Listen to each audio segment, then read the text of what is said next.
au Singida Mashariki, mahali popote Tanzania, tafuta matokeo ya uchaguzi wa rais uone kama utayapata.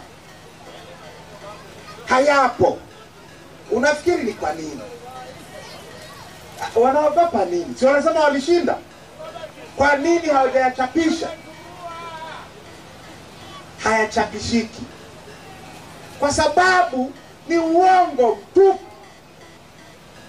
Wametangazwa tu, na wametangazwa na ma-CCM wenzao waliowaweka kwenye tume.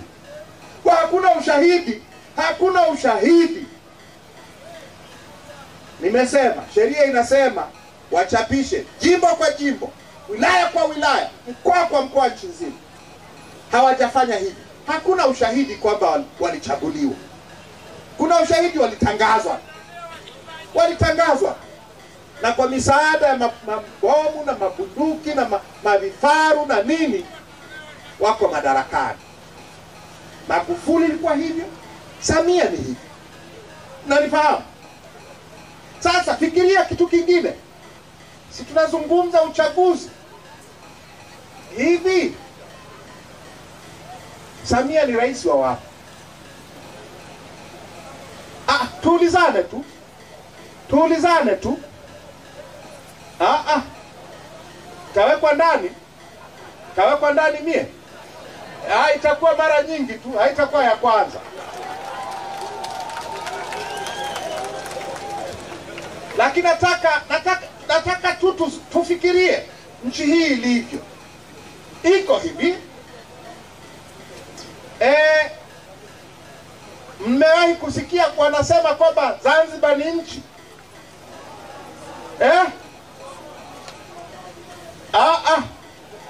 Zanzibar haina rais.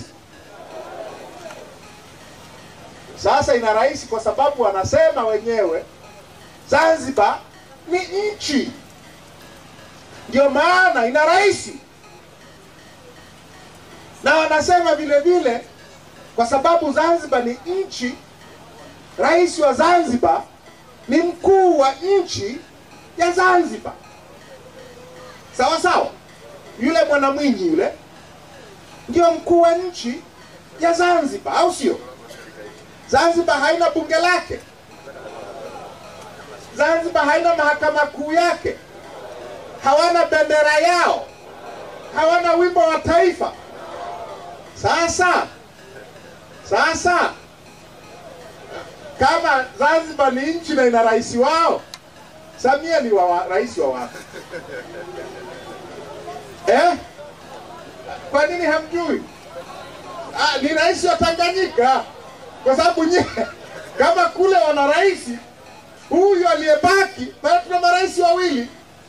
Mwana Mwinyi ni wa Zanzibar, huku ni nani?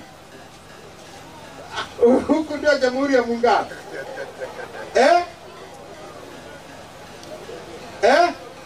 Fikiria tu. Haya mambo yako sawa sawa? Sasa yote ni matokeo ya mfumo wa nini? Wa uchaguzi, ya mfumo wa katiba. Ndio maana tunasema lazima tufanye mabadiliko ya mfumo wa katiba. Afande vipi?